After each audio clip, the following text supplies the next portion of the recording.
Uh, so we are here today to give you a sneak peek at a new report that is going to be released next week by the Lincoln Institute of Land Policy. It will be made available in both a print and digital format. So, but you get to see it before anyone else.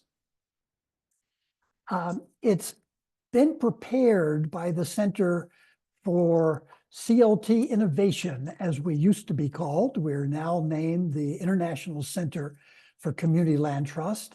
The center has been around for 6 years, and we take a rather expansive definition of community land trust, of being community-led development on community-owned land, of housing and other assets that remain permanently affordable. Our focus is really on encouraging the growth of the CLT movement around the world. But because there's so much diversity in the way that community land trusts are structured and applied around the world, we kind of take a very expansive concept of what a community land trust is. Most of our work at the center is informational. We are building a pretty extensive online free library of CLT materials. We host webinars and participate in webinars like this. And we have our own little publishing company, Terra Nostra Press. And we sponsor every year World CLT Day. A number of the Canadian CLTs have participated in that celebratory event each year. We will be doing it again in the coming year. So I hope that all of you will be feel free to participate. So as I mentioned, the report has been prepared by the center, but it's being published by the Lincoln Institute of Land Policy in Cambridge, Massachusetts. And this is an update, an expansion of the report that Lincoln published 16 years ago that covered some of the same ground, the same topic of municipal support for community land trust. But because the number of CLTs in the US has expanded significantly since then, the number of cities and counties that are actually supporting CLTs expanded, and we actually know a little bit better what works well and what doesn't in these partnerships where cities or counties try to support CLTs. It seemed like it was time for an update. It is focused on the United States. Even though the center's name is the International Center for CLTs, Lincoln wanted us to focus our attention mostly on what was going on in the US. So that's what you will find in this report. But I also will mention that one of your colleagues there in Canada has produced a fine report of their own, which covers some of the same ground of city support for a community land trust or the two community land trusts in Toronto. So I would certainly want to publicize that and give them a shout out, as I will be doing to my colleagues down here in the United States. So back to the sneak peek at this report called Preserving Affordable Homeownership. And we prepared the report not as an academic exercise, but as a conversation with many community land trusts around the United States. As of the start of this year of 2024, the center had 308 community land trusts in its database. So that's the population that we reached out to. There are now more than 308 because we don't add any CLTs to our database until they are formally incorporated and until they have their first property. So there are now more than 308, but that's what we were working with at the beginning of our preparing of this report. And we did intensive interviews with 32 of them. Then we sent an online survey out to every other CLT in the United States, and 83 of them returned those detailed surveys. So we were able to draw information from 115 community land trusts. So I have a slide here that emphasizes this really was a consultation, not a census. That is, it was not a scientific sample of all of the CLTs that would allow us to say precisely this is what's going on with the community land trust movement in the United States. But still, 38% of all of the CLTs down here providing information. It was a pretty significant sample. The focus of the report is on home ownership.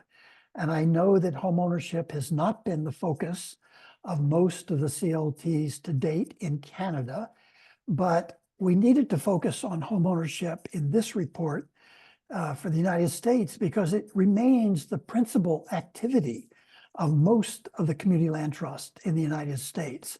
And just as significantly, because we were focused on what cities and counties are doing to support our work, it's the main reason for municipal support. Home ownership is the main reason that they are stepping into the game.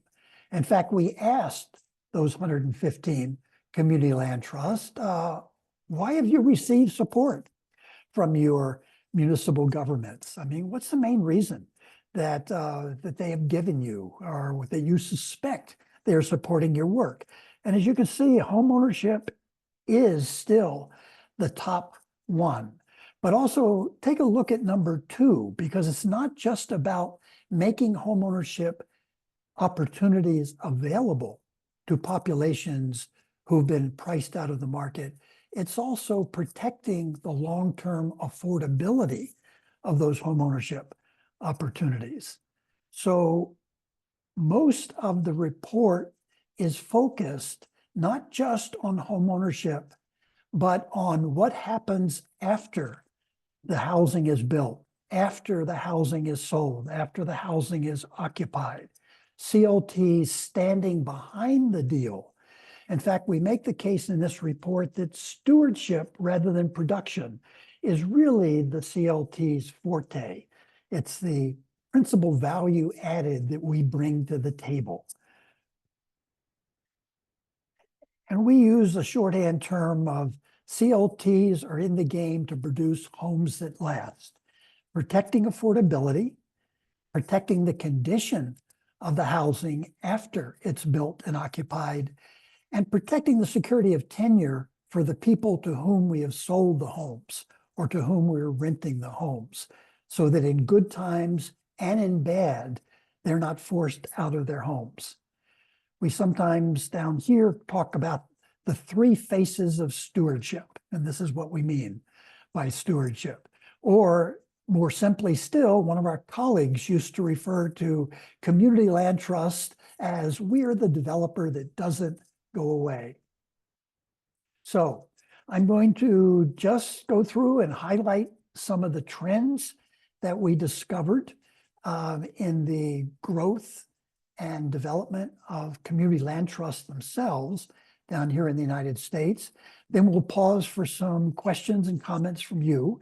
And then I will kind of flip it and take a look at some of the trends we see in municipal support for CLTs. So the first pretty significant finding for us in this report when we talk to these 115 CLTs is the sheer diversification in their portfolios. Yes, they're focused on home ownership. Yes, they have a history of focusing on single-family home ownership, but increasingly they're doing a lot of other things as well. Here's just another picture that's easier to read of, how many, the percentage of our sample that are doing these activities. And this is not mutually exclusive. So you might have the same CLT doing single family houses and co-ops, and they're doing community gardens. So, and I think one of the really interesting findings for me in particular, for those of us at the center, is despite our history down here in the US of doing single family homeownership in townhouses and duplexes, the increasing percentage of community land trusts that are doing multifamily dwellings, whether it's rentals or condos or co-ops. We've also discovered that these tenures are not static, that we have community land trusts that may be doing rental housing, but over time, depending on the structure of the financing, the condition of the building, the desires of the occupants, we have a number of CLTs that are converting their rental housing into homeownership, whether condos or co-ops. And then we've had instances going the other ways as well. Co-ops that have not succeeded, or condo projects that are not working out well, or people who are not succeeding in single-family homeownership, where the community land trust has made the choice to convert from an owner-occupied situation into a rental situation to preserve the housing and to prevent the displacement of the occupants. Another trend that we're discovering, and that is despite the fact that most CLTs down here are still rather small, with a portfolio of less than 100 units, an increasing number of them are building pretty significant portfolios of owner-occupied housing, renter-occupied housing, housing of different forms, with a few CLTs reaching a pretty significant portfolio of over 500 units. I don't think we have any community land trusts yet, except maybe the Champlain Housing Trust in Burlington, Vermont, that's beginning to approach the scale of what you've managed to do in Vancouver with your co-ops and your community land trusts there. But we are moving in that direction. Also, we have more and more CLTs that are expanding their service areas. You know, in the old days, in the early days of the CLT movement down here, all CLTs were neighborhood-based. They were focused on a service area that might be confined to a single urban neighborhood or a single small town. We're finding that a majority of the community land trust, among our sample anyway, have expanded their service area across an entire city or a county, multi-county. We have 2 CLTs that are working statewide in the United States. But even in those situations where you have a community land trust adopting a larger service area, they tend to have 1 or 2 neighborhoods or areas within that larger area that they're focusing most of their attention on. You know, when I work with startup CLTs, I encourage them to think expansively in terms of a zone of opportunity where they might work more expansively, but also to think about what is 1 or 2 zones of priority within that larger service area where they want to concentrate their organizing, their development, their activities. Now, when you have larger service areas, we're also having an increasing number of situations where you have multiple community land trusts operating within the same geography. And whereas on occasion that has created competition or conflict where you have more than one CLT competing for the same money and land and constituency, more often we are finding that when you have multiple CLTs within the same geography, they're finding ways to cooperate.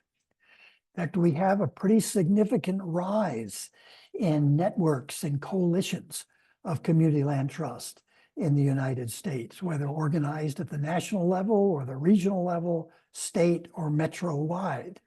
Statewide, we now have 4 states with statewide community land trust coalitions, with another 3 in process.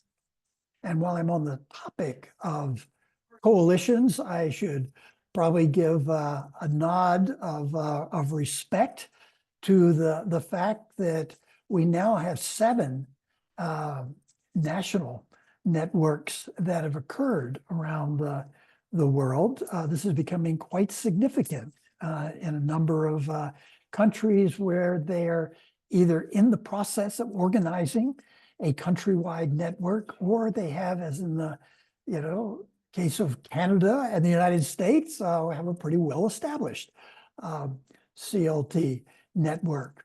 I also mentioned that in order to make our report that I'm talking about today a little more relevant, I have asked people from each one of these countries outside the United States to contribute commentaries, looking at our coming report through the lens of politics developments in their own country, to do a critique of the US-centric report that we've just written.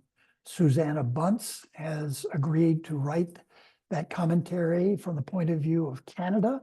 And I believe I saw Louise Crabtree on the screen earlier when we began, and she is writing one for Australia. We have an increasing number of CLTs that are not started from scratch and do not operate as a freestanding, separate nonprofit corporation. Instead, they are nested within a pre-existing community development corporation, Habitat for Humanity affiliate, church organization, either operated as a subsidiary or as an internal program. Because of the context within which we work, which is climate change and a planet that is heating up, we have an increasing number of CLTs down here in the United States that are very, very active in trying to respond to climate-caused disasters, wildfires, hurricanes, floods.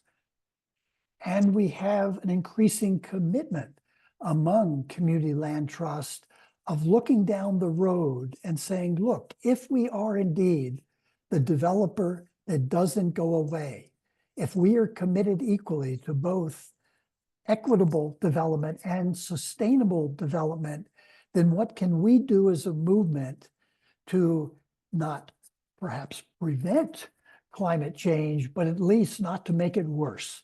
What can we do to contribute to decarbonization of our own portfolio and to do our part?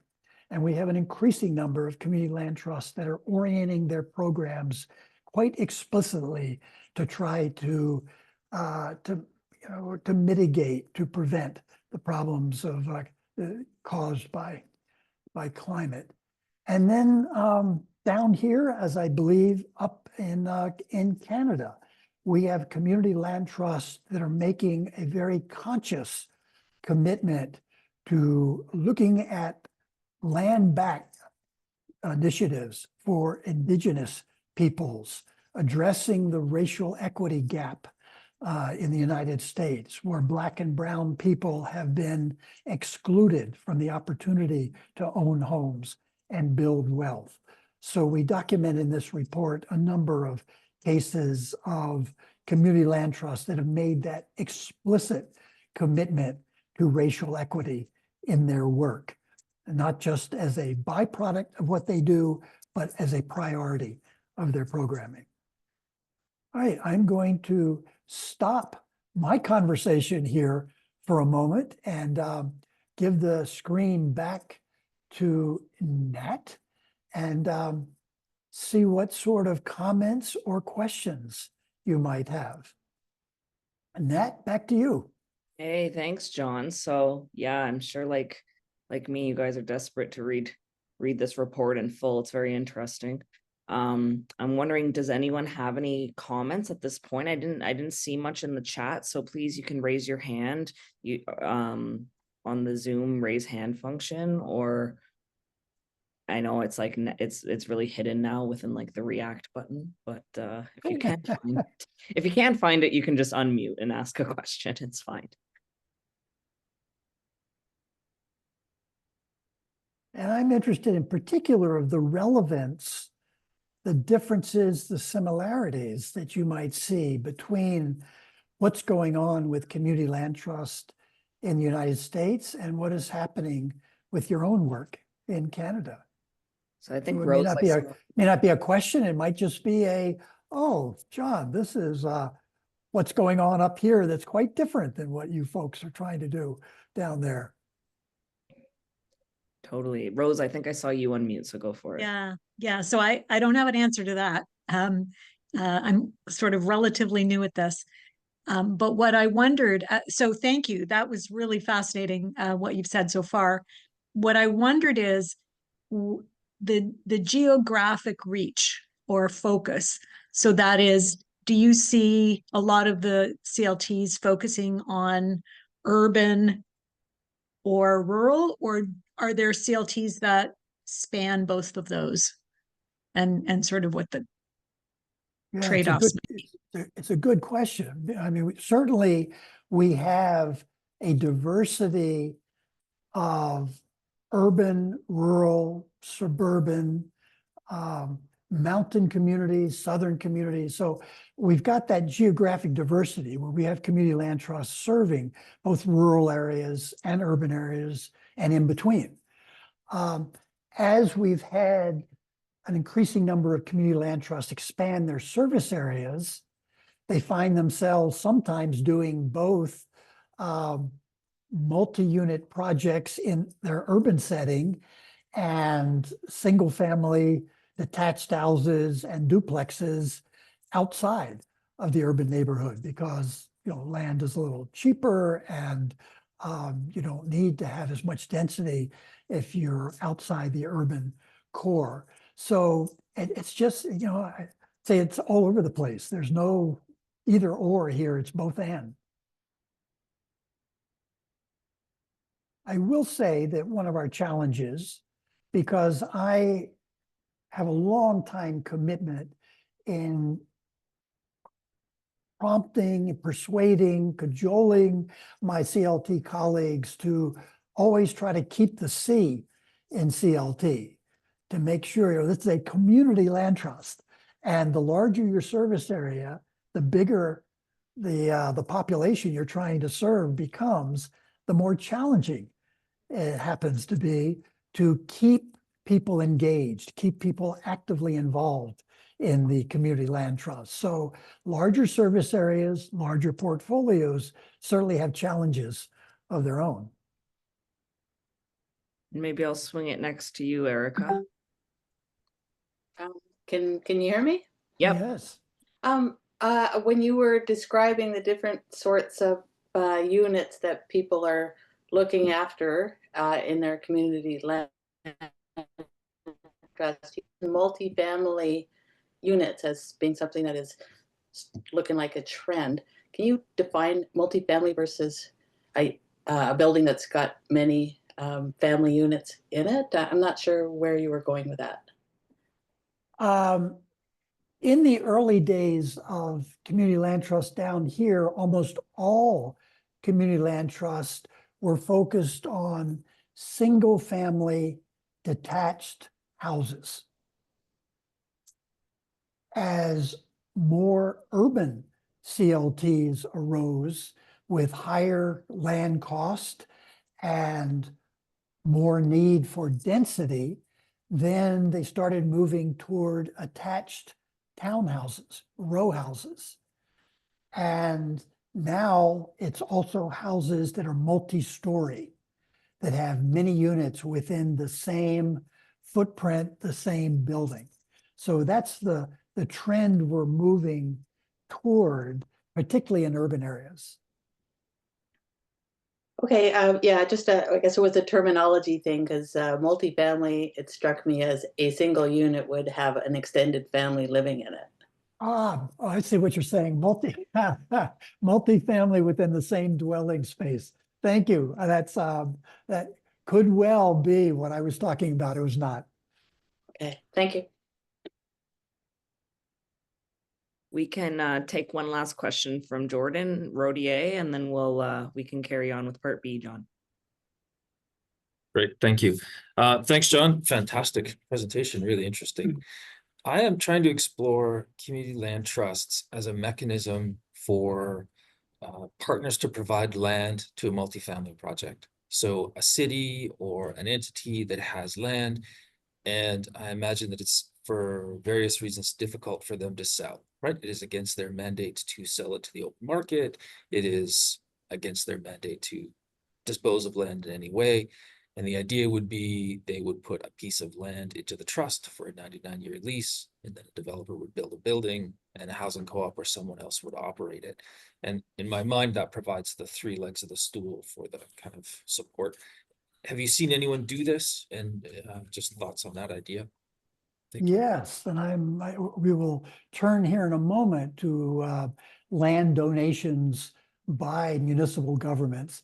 And you're right, there are occasions where a public utility or a county or city is willing to make land available, but to a community land trust, but for one reason or another, they do not want to let go of title.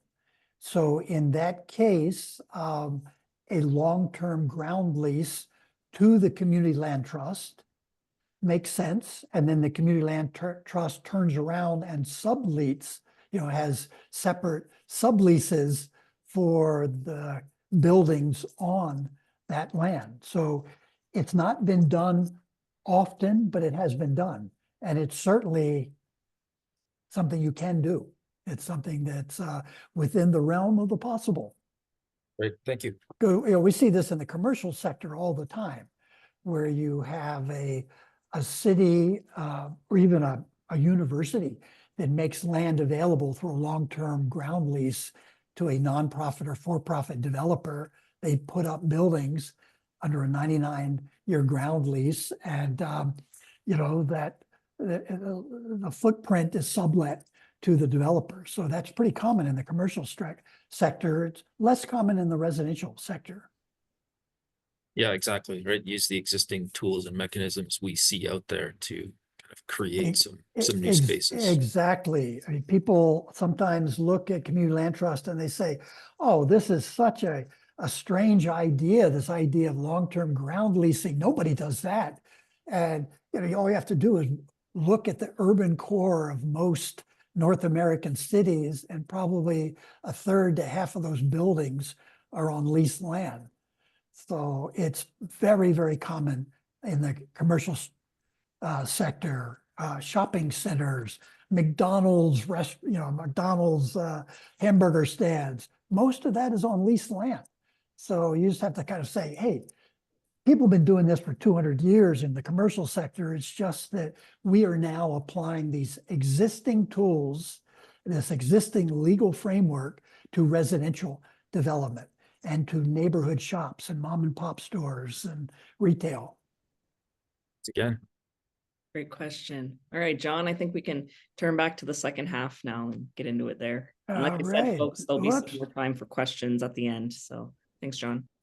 Okay. Let's see, can we go back? All right. If you have my full screen again, we're going to look now at some of the things we discovered from the other side. That is not what's happening among community land trusts, but what's happening in terms of support from governments below the federal level. We concentrate mostly on cities and counties, though we also included a chapter about state support, but I'll not address that here today. I'll just talk about cities and counties because I think that may be more relevant for you. I think one of the more pleasing findings in this report, as compared to the one that I co-authored back in 2008, is a seismic shift that's occurring among cities and counties in the United States, where they're beginning to embrace the idea of if the public is going to invest land, money, regulatory support to create housing that is affordably priced for low and moderate income people, then there should be some continuing affordability, continuing protections for those units that last a very long time. So it was, quite satisfying to this latest report to see the number of CLTs that said, our city and our county are beginning to give preferences in the awarding of public resources to projects that remain affordable for a long time, and because that's the sweet spot for community land trust, where they can step up and say, we are the developer that doesn't go away. We will preserve affordability. We will keep that housing available, one homeowner after another, that, they qualify for these preferences.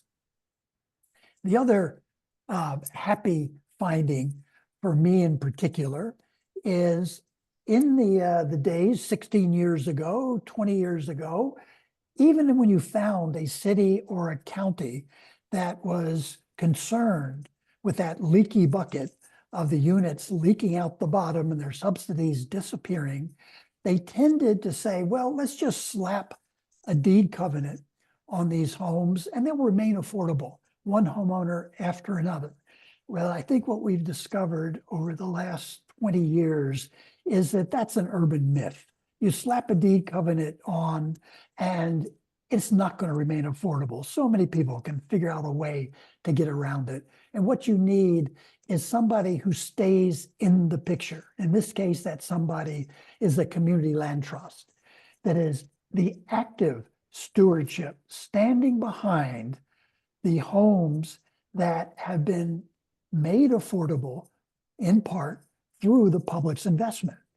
They're there, the nonprofit steward is there before the homes are sold, while the homes are occupied, and when the homes are transferred. That stewardship has to be active. There has to be somebody watching the candy store.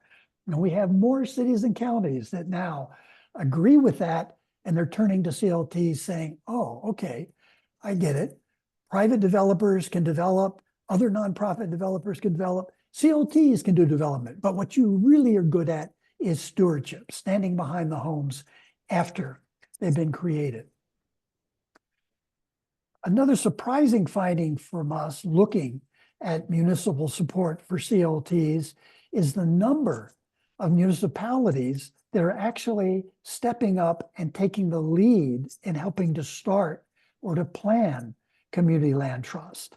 I've just circled some of the more surprising responses where in the early days of community land trust in the United States, every single community land trust was started from the bottom up as a grassroots initiative.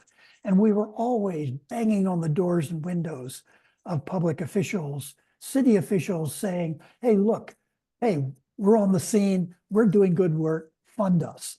Now we're discovering in the United States that even though the majority of CLTs are still started as a grassroots initiative, we have an increasing number of community land trusts that have been started explicitly as an initiative of the city government, or we've got municipal officials that were actively involved from day one in helping to plan it.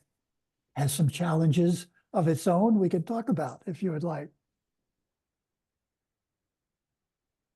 We asked about land donations. We just talked about this a moment ago, but we have an increasing number of cities and counties that have looked at their own holdings of land, surplus lands, that is land that was owned by the city forever because they thought they were going to build a school or extend a highway and or put in a new utility line, and it didn't happen, and now they've got land, or land that came into the public portfolio because of tax foreclosures, for instance.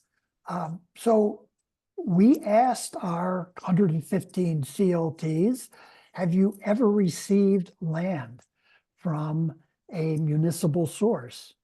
Have you ever received land that maybe wasn't given to you at no cost, but was given to you sold to you at a heavily discounted rate? Or did you receive grants to help you acquire land? And we found that for the most part, there were only 18% of all of the community land trusts we talked to that said, nope, we've never received any support from our municipal government to help us acquire land, bring it into our portfolio. We also asked about municipal donations of buildings that were taken through tax foreclosure or abandoned buildings. We found a number of cities that said, a number of CLTs that said, yeah, we're often asked by our city to take our buildings, please. Sometimes they have to say no, because the buildings they tend to be offered are often the ones that are in the worst shape.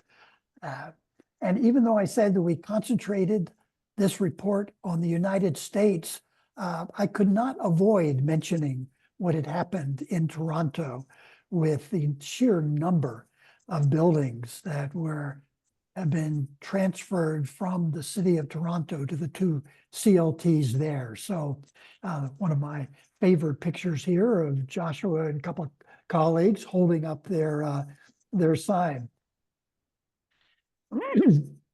The bulk of the support that community land trusts that are still receiving down here in the United States are grants and loans from municipal governments to help them develop housing, right? So even though I have said that the CLT's forte is stewardship, still we have community land trusts that want to do development, and we have city and county governments that want to help them do development on the land that they own. So we found quite significant number of CLTs that were receiving different sorts of financial support to help them develop the housing. And we make a distinction in this report, I won't go into it now, between what we call good money and bad money. What is the money, the good money, that is most useful to the community land trust, that most helps a land trust take full advantage of its own unique form of tenure? And those are grants or loans that are made directly to the organization, as opposed to be made directly to the occupants of the homes. Much harder for the community land trust to to maintain the affordability, to do the good work that it wants to do, if those grants and loans are walking away every time a homeowner resells their home. So we have a long discussion in the report that I won't go into, distinguish between good money and bad money. That is the money that is most useful for a CLT in doing development.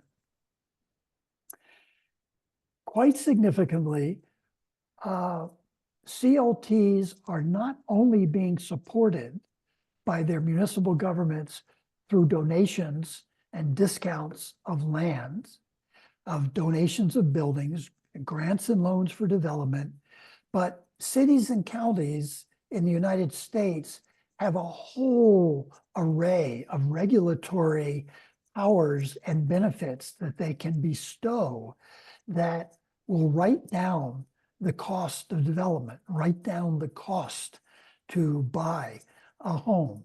And in some cases, those regulatory benefits that are awarded to a community land trust are even more significant than a financial donation or even a land donation. If you can get more density to add a couple of floors to the project that you have planned, it will make the project pencil out a lot better. It will allow you to lower the price of the condos that you're eventually going to offer. If you can get setback requirements waived, if you can go through the permitting process faster, that can make a big difference. So we do have a whole section in there where we talk about the benefits that cities can bestow on community land trusts to help them do their work that are not strictly financial. We have a whole chapter devoted to inclusionary housing. That is housing that's been created because of either a mandate or incentives from a city or county.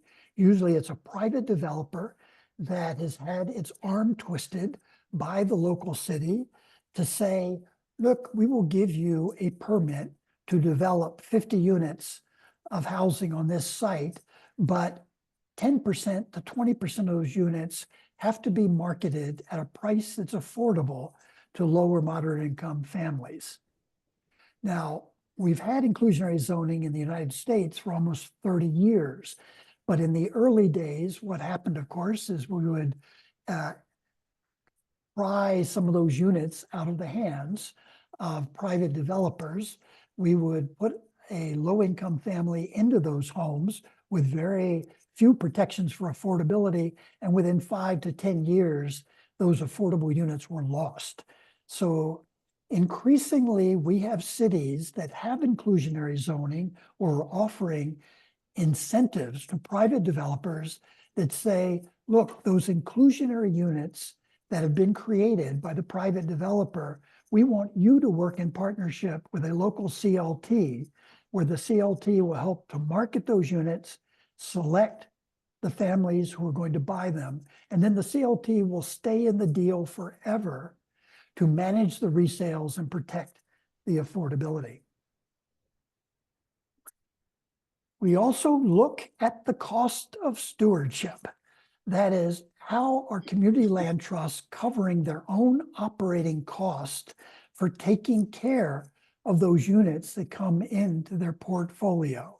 So just have a breakdown here of the ways, the number of CLTs that are using these different strategies for covering their cost of stewardship. Again, these numbers are not mutually exclusive. So the same CLT might be collecting ground lease fees and charging a fee on the transfer of homes, and they may be collecting money from the local government.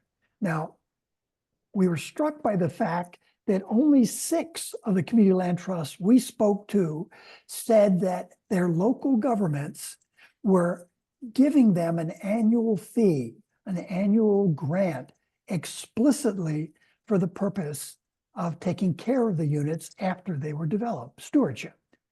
On the other hand, 43 CLTs, more than those 6, said, well, we do receive operating funds from our local government. And yes, we devote part of that operational funding to cover our stewardship costs. So, but still, that's only 37% of the CLTs that we talk to are getting operating funds from their local governments. Because, governments love the idea of paying for development. They're having a hard time getting their heads around the fact that stewardship has a long-term cost and that the public should share in covering some of those costs. So that's still work that we have to do down here in the United States. So finally, and I will end my little conversation here, Lincoln pushed us to lay out kind of our key recommendations to city and county officials who are considering jumping in the water and supporting community land trusts. Now, it would have been easy just to say, well, okay, we need more land, more money, more support for community land trust. But Lincoln pushed back and said, okay, we get that. That's what the whole report is about. But really, give us some guidelines. What would a sympathetic public official need to know? Things they should avoid, things they should do if they really want to be a true partner with community land trusts. So these were the 8 that we teased out at the end of the report. And since I do not tend to put words on a screen and then recite the list, because there's nothing more boring than that. I will just emphasize two of them. And one I've already mentioned, that we want to encourage our local partners to not only pay for development, but also to subsidize stewardship. If you want us to stay in the deal for 50 years or forever, to make sure that those homes remain affordable, the housing remains in good condition, and people have security of tenure, that has a cost. And you should share in that cost. And then down there in number 7, what I mean by that is that scale is important. I think it is a wonderful thing that we have more community land trust building their portfolios, serving more people, having more housing and non-housing within their portfolios. But it's also pretty clear that impact is different than scale. Even at a smaller scale, a community land trust can have enormous impact on a particular block, a particular neighborhood, a particular town. It's not only in the number of units, it's also those developments that are strategically placed, who they serve, what they do. So we try to make the point that when municipal governments are looking at CLTs, don't just evaluate them on the size of their portfolios, evaluate them on the impact they're having in their service areas. You know, there's a fallacy that came out of the Vietnam War. In fact, it started to go by the name of the McNamara fallacy. That went something like, when you can't count, when you can't measure what counts, then you count what you can, right? Well, impact is harder to measure. It's harder to gauge, but it's still really important. Don't just count the number of units. All right. Well, that's your sneak peek, your advanced peek at the report coming out next week. Digital copies will be made available for free. And then Lincoln will, I don't know what they're going to charge for the print copies, but they will be available both in print and in digital form. And the center and Lincoln is committed to making this report as widely available as possible. We didn't write it to sit on a library shelf. Wonderful. Well, thank you so much, John, for coming in and taking the time. I think it's quite obvious to me and others on the call that this is a really useful piece of knowledge that you've contributed here. So we really look forward to reading the report in depth. And finally, folks, so we have about 8 minutes here left for some questions while we got John on the line. So I do encourage folks to type them in the chat, or you can raise your hand in Zoom. If you can't find the raise hand function, I understand. You can just unmute and I'll call on you.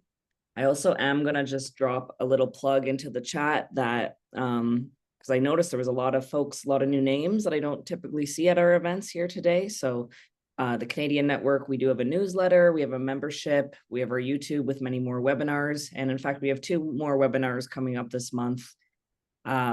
Key considerations for CLT-led acquisitions of private rental housing primarily, and then Ask an Expert acquisition for CLTs. So drop those links as well. But just wondering if anybody has any final questions for John here, or comments, as he was saying. He's also interested to see if you see some interesting similarities between Canada and the States.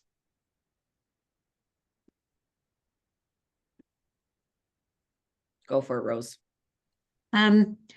You talked a lot about land from municipalities, and I wonder if you're familiar with any of the jurisdictions and the tax laws with respect to either corporations or private individuals donating land other than the municipalities. Oh, yes, of course. You know, we have a lot of donations from, private individuals. We have something called bargain sales in the United States. You probably have something similar in Canada, where someone can either donate the entire market value of a piece of property and then take a deduction against their taxes as a charitable donation, because most community land trusts in the United States are charitable entities, 501c3 entities recognized by the IRS. But you don't have to donate the entire value. You can donate the parcel of property and charge only, a discounted price. And basically, you can take as a deduction the difference between the market value and the price that you actually charge to the nonprofit. So yeah, we have a lot of instances of that. And we also have cases of elderly individuals who bequeath their homes to a community land trust. One of the first community land trusts I worked with was in Cincinnati, Ohio. And an elderly gal who'd been on the board of the Community Land Co-op of Cincinnati donated two houses at her death. So we have that as well. So if there aren't other questions, I have two qualifications. One is, I get the charities. So if you're donating to a charity, then you get a charity write-off. But what if it's a nonprofit? That's number one. And is there anything specifically related to capital gains? My understanding is that here in Canada, if someone wanted to donate land and there had been a significant appreciation, they'd still be liable for paying tax on that appreciation, which is not a very good incentive. So I wondered what it was like in the US. Yeah, well, first of all, I was referring to charity and nonprofit as one and the same. I'm sorry, we tend to use them interchangeably with CLTs down here because our CLTs are incorporated as nonprofits, and then they have to go to the Internal Revenue Service and get a designation as a charity so that people can donate to them and get a charitable deduction on their taxes. And the main incentive for a lot of rich individuals in doing a bargain sale or doing a donation is because they have high capital gains obligations on that land. So this is a way for them to get out from under their capital gain obligation. So that's kind of the reason they it's in their self-interest. Yes, they're good people and they're doing a charitable donation, but they're also getting a tax write-off and they're getting some shelter against their capital gains obligations. Great questions, Rose. Oh, it looks like we got one in the chat here from Louise Crabtree. In places where there are existing nonprofit community housing providers, how do CLTs differentiate themselves from those in the eyes of municipal partners? Great question. Yeah, no, that's a really good question. Kind of two ways. One is that to the extent that stewardship is the forte, the true value added of a community land trust, as opposed to many other nonprofit and for-profit providers. One of the ways that CLTs distinguish themselves from Habitat for Humanity affiliates, from community development corporations and the like, is to say, look, you guys are doing development, but you're really not set up to stand behind the deal forever to backstop the homeowners and the renters and the homes themselves. That's what we do. So there tends to be a division of labor between the nonprofits that are doing production and the CLT that is doing primarily stewardship, with some overlap between the two. Secondly, an increasing number of our social housing providers in the United States have abandoned the C in their founding documents. They are not accountable to community. So one of the other ways that CLTs distinguish themselves from a number of social housing providers, public housing authorities, even some of the larger CDCs that say, look, community engagement is in our DNA. This is what we do. We are committed not only to preserving the units, the affordability, the condition, the security of the units, we are also committed to actively engaging the people in those homes and the people in our larger service areas. We are organizers as well as developers. Finally, we have some situations where CDCs and CLTs have started out doing very different stuff and they've merged, right? Where community development corporations and community land trusts have said, well, geez, you know, we're in the same service area. We can't sustain two organizations. So they have merged into one. So that's happened as well in a number of cases. I don't know, Louise, if that answers your question, but I hope you will put some of those comments into your commentary that you'll be writing from an Australian point of view. Amazing. And so we're at 3 p.m. here, John. So I want to say thank you again for joining us. For everybody here, you will receive a link to the recording, and I'll be sharing the report also through our newsletter. So keep in touch there, or I'm sure you'll be able to find it through Google. Sorry, Sarah, I didn't know if you had a question that you were beginning to type there, but we've run out of time. So thank you again, John. And will I be able to get your slides to share with folks if they'd like to review? Oh, I'd be glad to, of course. Okay. Yeah, it's I'm in the old Abby Hoffman generation. Steal this book. Okay. We give it all away. There are no proprietary secrets in the CLT world. Great. Well, I think you put together a really, really good presentation and a great report. So thanks again, and have a good day, everybody. A pleasure. Thank you for all the work you're doing. Yes. Bye-bye. Thanks. Bye.